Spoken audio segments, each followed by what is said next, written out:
Everyone, good morning, welcome back to the channel. আশা করব প্রত্যেকে ভালো আছো, সুস্থ আছো। আমি আপাতত ভালো আছি। কদিন আমার আর কুট্টুসের শরীর একদম ভালো ছিল না। আজকে হচ্ছে বৃহস্পতিবার, এখন সকাল 7:30 বাজছে। আর কুট্টুস সৌম্য দুজনেই এখনও ঘুমোচ্ছে। আমার যেহেতু একদম সকাল সকাল ঘুম ভেঙে গেছে। আমার কাছে 7টা মানে তো জানোই অনেক সকাল সকাল। আমি আরও সকালে উঠেছি, ভোর 5টা 5:30 থেকে তুমুল বৃষ্টি হচ্ছিল। এখন বৃষ্টিটা একটু কমেছে। ওই 6টা নাগাদ ঘুম ভেঙে গেছে, আর ঘুম আসছিল না, শুয়েই ছিলাম। তারপর উঠলাম, উঠে চাটা করলাম, করে ভাবলাম যে আজকে ওয়েদারটা ভালো আছে, বৃষ্টিও থেমে গেছে, একটু ছাদে যাই, চাটা খাই। তো লাস্ট 1 সপ্তাহ মতো হয়ে গেল আমি কোনো ব্লগ শ্যুট করিনি, কারণ আমার শরীরটা একদম ভালো ছিল না। তার সাথে কুট্টুসেরও শরীর একদম ভালো ছিল না। শরীর মন আমার একদম ভালো ছিল না, যার জন্য কোনো ভিডিও টিডিও কিছু করিনি। তো লাস্ট ফ্রাইডে থেকে কুট্টুসের আবার জ্বর হয়েছিল, জ্বর সর্দি কাশি 3-4 দিন ভুগলো। তো ওকে নিয়েই কদিন কাটছিল। তার ওপর আবার মানডে থেকে আমার শরীর খারাপ। মানে ভোর থেকে এত বমি, বুঝতে পারিনি কি করে গ্যাস হয়ে গেছিলো, প্রচণ্ড বমি হচ্ছিল, তার ওপর জ্বর। আমি মানে একদম বিছানায় শুয়ে গেছিলাম। সোমবার দিন তো অফিস যেতে পারেনি। আমার এই অবস্থা, আমি বিছানা থেকে উঠতে পারছিলাম না। তারপর কুট্টুস আছে, কুট্টুসেরও শরীর ভালো নয়, ওকে দেখতে হবে, ওকে স্নান করানো, খাওয়ানো, তারপর ঘরে রান্না টান্না করা, খাবার বানানো। এই জন্য মানডে অফিস যেতে পারেনি। তো আমি 2 থেকে 3 দিন পুরো বিছানায় শুয়েছিলাম, শরীর এত খারাপ ছিল। আজকে একটু ভালো আছি, 2-3 দিন হয়ে গেল একটু সকাল সকালই ঘুম থেকে উঠছি। অ্যাকচুয়ালি আমি তো লেট রাইজার, তোমরা জানোই। কিন্তু শরীর আমার অসুস্থ থাকলে তখন সকাল সকাল ঘুম ভেঙে যায় আর ঘুম আসতে চায় না। উঠলাম, উঠে চাটা করে এখানে এসে খাচ্ছিলাম। চা খাওয়া হয়ে গেছে, চলো এবার নিচে যাবো। সৌম্য কুট্টুস দুজনকে ঘুম থেকে তুলবো, ব্রেকফাস্ট বানাবো। আজকে 2-3 দিন পরে মনে হয় রান্নাঘরে ঢুকবো। তো চলো, আজকে সকালটা একটু অন্যরকমভাবেই স্টার্ট করলাম, তোমরা ব্লগটা চেক করতে থাকো।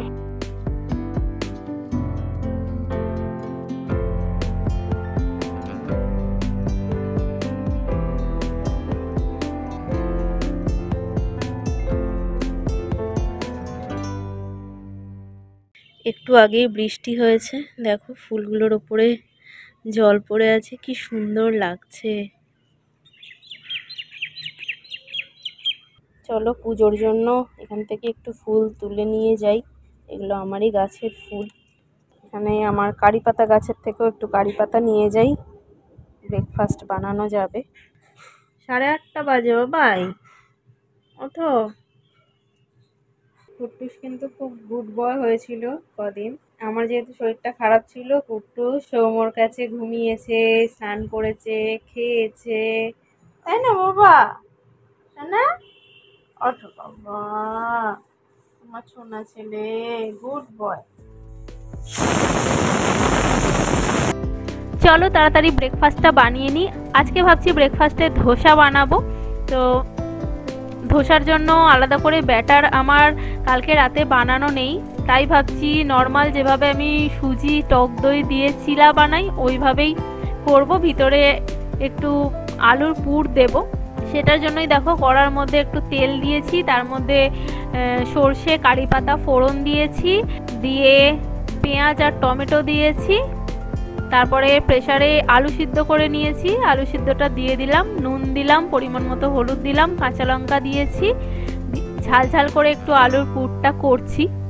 তো আজকে আর চাটনি ফাটনি বানানোর টাইম হবে না, নর্মাল একটু মশলা ধোসাই বানাবো। দেখো আলুর পুরটা আমার রেডি হয়ে গেছে, নামিয়ে নিয়েছি। আর এখানে সুজি টক দই আমি 15 মিনিট ভিজিয়ে রেখে দিয়েছিলাম, সেটাকে ভালো করে পেস্ট করে নিলাম, যেমন চিলা বানাই আর কি। তো পেস্ট করে নিয়ে তার মধ্যে পরিমাণ মতো নুন দিয়েছি, খাবার সোডা দিয়েছি, দিয়ে খুব ভালো করে ফেটিয়ে নিয়েছি। নিয়ে এখানে চাটু নিয়ে নিয়েছি, যেটার মধ্যে ধোসাটা বানাবো। দিয়ে অয়েল ব্রাশ করে নিয়ে আমি ব্যাটারটা দিয়ে দিলাম। ব্যাটারটা আরেকটু পাতলা হলে ভালো হতো, কিন্তু আমি একটু মোটা করেই করে ফেলেছি। ব্যাটারটা দিয়ে আমি ভিতরে আলুর পুরটা দেব, দিয়ে ধোসাটা বানাবো।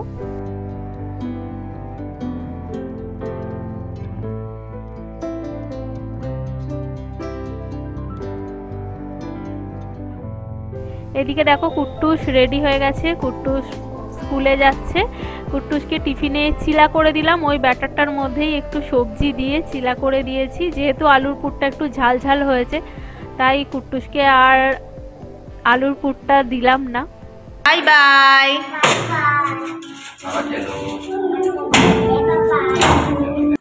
এখন 10:30 বাজছে, বাইরে রোদ উঠে গেছিল, আবার দেখি বৃষ্টি নামলো। মাঝখানে বৃষ্টিটা থেমে রোদ উঠেছিল, সৌম্য তখন গিয়ে কুটকুসকে দিয়ে এসেছে। আর আমরা এখন করছি ব্রেকফাস্ট। আজকে ধোসা বানিয়েছি ব্রেকফাস্টে। খারাপ হয়নি, বেশ ভালো হয়েছে খেতে। তবে যেহেতু সুজি দিয়ে করেছি ওই জন্য একটু নরম নরম হয়েছে। আর চাল ডাল আগের দিন রাত্রে ভিজিয়ে রেখে ওটা দিয়ে করলে একটু কুড়মুড়ে ব্যাপারটা আসে। নেক্সট বার চাল ডাল দিয়ে করব। আলুর পুরটা একটু ঝাল ঝাল করে করেছি, ওই জন্য কুট্টুসকে আর আলুর পুরটা দিইনি, ওকে ছিলা মতনই করে দিলাম। চলো ব্রেকফাস্ট করে এবার রান্না বসাবো। মাছের ঝোল করব, পোস্ত ঝিঙে আলু পোস্ত করব, আর ডাল করব। আপাতত এই প্ল্যান। 3 দিন পরে আজকে আমি রান্না করব। ওই করে নাও, ওই অর্ডার করে। কি গো? ওই ডাল এখন আর কি লাগবে?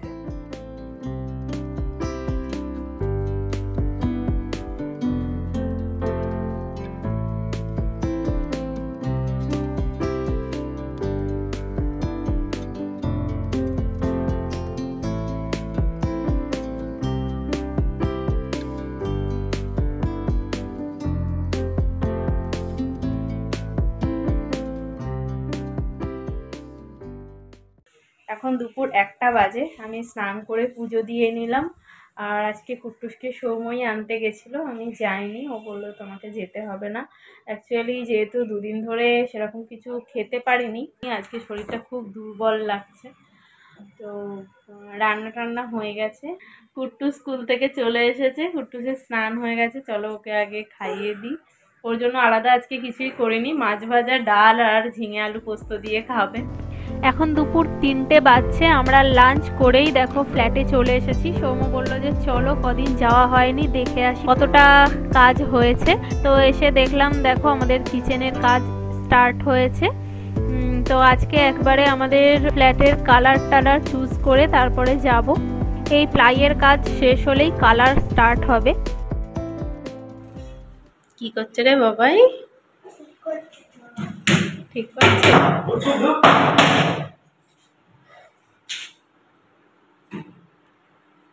পায়ের দিকে মাথা কর, চাকা পায়ের দিকে মাথা করে চাকা বুঝলে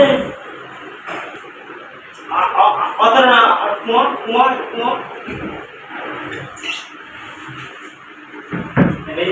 চল, তুই দুষ্টু করছিস, এবার তো চোখে ঢোকাবো।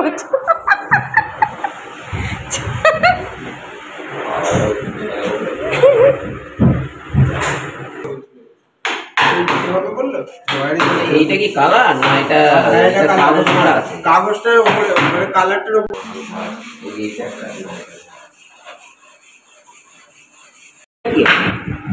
একটা নয়, আমরা এই কালারটা দিলাম। হ্যাঁ, তাহলে বাকিগুলো একটা তো ওয়ালপেপার হবে, কিছু সাজেশন থাকে কালারের জন্য। যেমন আমার নিজের বাড়িতেই এটা করব, এই কালারটা, এই কালারটা। না, আমরা এই কালারটা আমার খুব ভালো লাগছে, কিন্তু আমি বলছি যে এই একটা কালার আছে আর একটা আছে। এই কারণে আমরা হ্যাঁ, এরা দোকান থেকে এটা প্রচুর দেয়। এইটা দেয় না, এটা দেয়। মনেতে বোঝা যায় না, ডার্ক মনে হয়।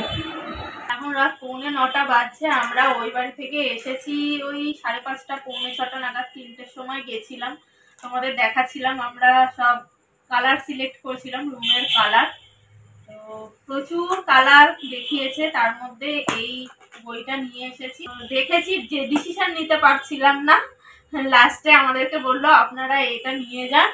এখন বাড়িতে বসে সিলেক্ট করুন, করে আমাদেরকে জানাবেন। 24 তারিখের পর আমাদের ওই ফ্ল্যাটের কালার শুরু হবে। না, আমাদের শেডগুলো মোটামুটি জানা আছে, কিন্তু মানে একটা একটা কালারের অনেক শেড। হ্যাঁ, মানে আমরা ফার্নিচারের থিম যেটা আছে সেটা আমাদের ডিসাইড করা আছে, কিন্তু ওই থিমের মধ্যে হাজার একটা কালারের শেড। এবার ওইটাই ঠিক আছে। এবার আমরা সবসময় চাইছি মানে প্রত্যেকটা রুম হোক কি ডাইনিং হোক পুরোটাতে একটু হালকা কালার চাই, ব্রাইট, যাতে লাইট রিফ্লেক্ট করে। হ্যাঁ, ডার্ক কালার দেখতে ভালো লাগে, কিন্তু ডার্ক কালারে লাইট খেয়ে যায় হ্যাঁ। অনেকটা। আর ফল সিলিং তো আমাদের দেখালাম, আমাদের শুধু ডাইনিং এরিয়াটা হচ্ছে আর আমাদের বেডরুমটা করছি, বেডরুমটা এখনো হয়নি, বেডরুমটা আর ডাইনিংটাই হবে। এখন এসে এই 5:30 পৌনে 6টা নাগাদ এলাম, এসে কুট্টুসকে নিয়ে শুয়েছি, কুট্টুসও ঘুমিয়ে পড়েছিল, আমিও ঘুমিয়ে পড়েছিলাম। কুট্টুস ঘুম থেকে উঠলো 8টার সময়, উঠে দুধ টুধ খেয়ে এই এখন পড়তে বসেছে, আর আমি এখনো কালার সিলেক্ট করে যাচ্ছি। চলো আজকের এই ভিডিওটাকে এখানে এন্ড করছি, তোমাদের সাথে নেক্সট ভিডিওতে দেখা হচ্ছে। আজকের মতন এখানে টাটা, গুড নাইট।